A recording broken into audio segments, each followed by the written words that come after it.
नमस्कार दोस्तों, आज बात करने जा रही हूँ 90s की जानी मानी अभिनेत्री दिव्या भारती के बारे में। आखिर दिव्या भारती के मौत का कारण क्या था, हर बात बताऊंगी, हर पहलू से रूबरू कराऊंगी। लेकिन उससे पहले मेरे चैनल को लाइक, शेयर और सब्सक्राइब ज़रूर करें। चलिए एक नज़र डालते हैं दिव्या भारती के जीवन पे। दिव्या भारती अपने ज़माने की बेहद खूबसूरत, चर्चित, लोकप्रिय अभिनेत्री थी। बहुत कम समय में नाम और पहचान बनाने वाली ये अभिनेत्री अपने करियर की शुरुआत 1990 में तमिल और तेलुगु फिल्मों से किया था और फिर मुंबई आ गई और एक साल में लगभग 10 फिल्मों में काम किया। दिव्या भारती ने कुल 14 हिंदी फिल्मों में काम किया। कुछ फिल्म दिव्या भारती के गुजरने के बाद रिलीज हुई। कुछ फिल्मों की शूटिंग 80% तक हो चुकी थी और कुछ ऐसी फिल्में थी जिसमें वो निरंतर काम भी कर रही थी। दिव्या भारती के गुजर जाने के बाद उनकी जगह दूसरी अभिनेत्रियों को लेकर फिल्मों की शूटिंग पूरी की गई। ऐसे ही एक फिल्म थी लाडला। ये फिल्म साजिद नाडियाडवाला की थी जिसकी लगभग 80% शूटिंग हो चुकी थी और दिव्या भारती के गुजर जाने के बाद उस फिल्म को दोबारा बनाना पड़ा। दिव्या भारती की जगह पे श्रीदेवी को कास्ट किया गया। एक संयोग की बात यह भी है कि लाडला फिल्म की शूटिंग चल रही थी। उस वक्त एक घटना घटी जो कि अविश्वसनीय घटना थी। जिस डायलॉग पे दिव्या भारती बोलने में अटकती थी, ठीक उसी डायलॉग पे श्रीदेवी जी भी अटकने लगी। बार बार रीटेक होने लगे, जिस वजह से पूरी यूनिट परेशान हो गई या यूं कहें कि डर गई। तब सेट पे काम कर रहे अभिनेता शक्ति कपूर ने डायरेक्टर को शांति पाठ कराने का सजेशन दिया। डायरेक्टर ने उनके सजेशन को ध्यान में रखते हुए शांति पाठ भी कराया और गायत्री मंत्र का जाप भी कराया। उसके बाद श्रीदेवी बिना रुके उस डायलॉग को बोल पाई और लाडला फिल्म की शूटिंग कंप्लीट हुई। जब दिव्या भारती फिल्मों में आई थी तब उन्हें श्रीदेवी का कॉपी कहा जाता था, क्योंकि उनकी शक्ल काफ़ी हद तक श्रीदेवी से मिलती थी। दिव्या भारती ने काफ़ी हिंदी फिल्मों में काम किया। उनकी पहली हिंदी फिल्म थी विश्वात्मा।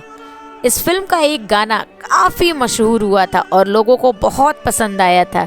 उस गाने के बोल कुछ ऐसे थे, 7 समुंदर पार में तेरे पीछे पीछे आ गई, मैं तेरे पीछे पीछे आ गई। जी हाँ, उसके बाद दीवाना फिल्म में वो ऋषि कपूर और शाहरुख खान के साथ नजर आई। इस फिल्म को दर्शकों ने खूब प्यार दिया। ऐसे ही 3 साल में 14 हिंदी फिल्मों में काम किया और 6 तमिल और तेलुगु फिल्मों में। टोटल दिव्या भारती ने अपने बहुत ही छोटे से सफ़र में 20 फिल्मों में काम किया था। दिव्या भारती ने इन फिल्मों के ज़रिए एक पहचान बनाई। उसी दौरान वो एक फिल्म कर रही थी जिसका नाम था शोला और शबनम, जिसके हीरो थे गोविंदा। फिल्म के प्रोड्यूसर साजिद नाडियाडवाला थे। फिल्म के शूटिंग के दौरान साजिद नाडियाडवाला गोविंदा से मिलने सेट पर आए और गोविंदा ने पहली बार साजिद की मुलाकात दिव्या भारती से करवाई। इसके बाद सुनने में आया कि साजिद नाडियाडवाला और दिव्या भारती के बीच में प्यार हो गया, जबकि साजिद पहले से ही शादीशुदा थे। और फिर कुछ दिन बाद खबर आई कि दोनों ने शादी कर ली और ये शादी 1992 में इस्लामिक रीति रिवाजों के अनुसार हुई थी। काजी ने निकाह करवाया और उसके बाद दिव्या भारती का नाम सना नाडियाडवाला हो गया। शुरू में उनकी शादी को सभी से छुपाया गया क्योंकि साजिद का कहना था कि शादी की जानकारी के बाद दिव्या भारती के करियर पर असर पड़ सकता है। उस समय दिव्या भारती एक उभरती अभिनेत्री थी। उस समय शोला और शबनम की शूटिंग चल रही थी और रिलीज के पहले किसी को भी पता ना चले, जिससे फिल्म पर कोई बुरा असर पड़े।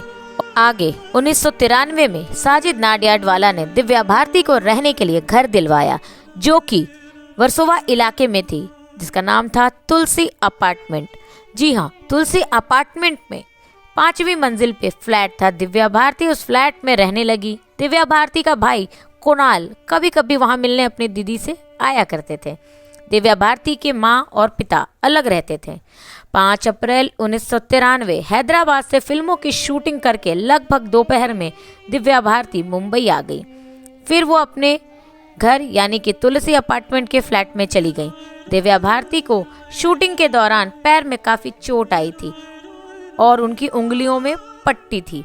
फिर भी 5 अप्रैल 1993 को 4 BHK फ्लैट की डील फाइनल की और इसके बाद दिव्या भारती ने अपने भाई को बुलाया और भाई ने उन्हें बधाई दी। और उस दिन दिव्या भारती बहुत ज़्यादा खुश थी। दिव्या का ये सपना था मुंबई जैसे शहर में उनका खुद का घर हो और वो अपनी मेहनत से अपने सपने को पूरा कर चुकी थी। इसके बाद उन्होंने इस बात की जानकारी अपने माँ और पिता को भी दी। उन्होंने भी बहुत ही ज़्यादा खुशी व्यक्त की।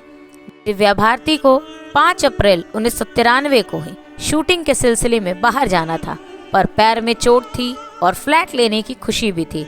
दिव्या भारती चाहती थी कि शूटिंग 6 अप्रैल की जगह 7 अप्रैल को किया जाए। उन्होंने प्रोड्यूसर से बात की और प्रोड्यूसर मान गए। 5 अप्रैल को दिव्या भारती बहुत खुश थी और वो अपने फ्लैट पे ही थी। उसी वक्त नीता लुल्ला का फोन आया। दिव्या भारती के फिल्मों के किरदार के कॉस्ट्यूम के बारे में बात करना चाहती थी। नीता लुल्ला ही दिव्या भारती के कॉस्ट्यूम डिजाइन किया करती थी। इसी कारण नीता लुल्ला और दिव्या भारती के बीच बहुत अच्छी दोस्ती हो गई थी। दिव्या ने उन्हें घर पर बुलाया ताकि घर पर बैठकर कॉस्ट्यूम पर अच्छे से बात कर सकें। और रात को नीता लुल्ला और उनके पति श्याम लुल्ला, जो कि पेशे से डॉक्टर थे, पति पत्नी दोनों दिव्या भारती के घर तुलसी अपार्टमेंट पहुंच गए। उस वक्त घर में 4 लोग ही थे, दिव्या भारती, नीता लुल्ला, श्याम लुल्ला और उनकी मेड। दिव्या भारती, नीता लुल्ला और श्याम लुल्ला कुछ बिजनेस की बातें कर रहे थे और साथ में ड्रिंक चल रही थी।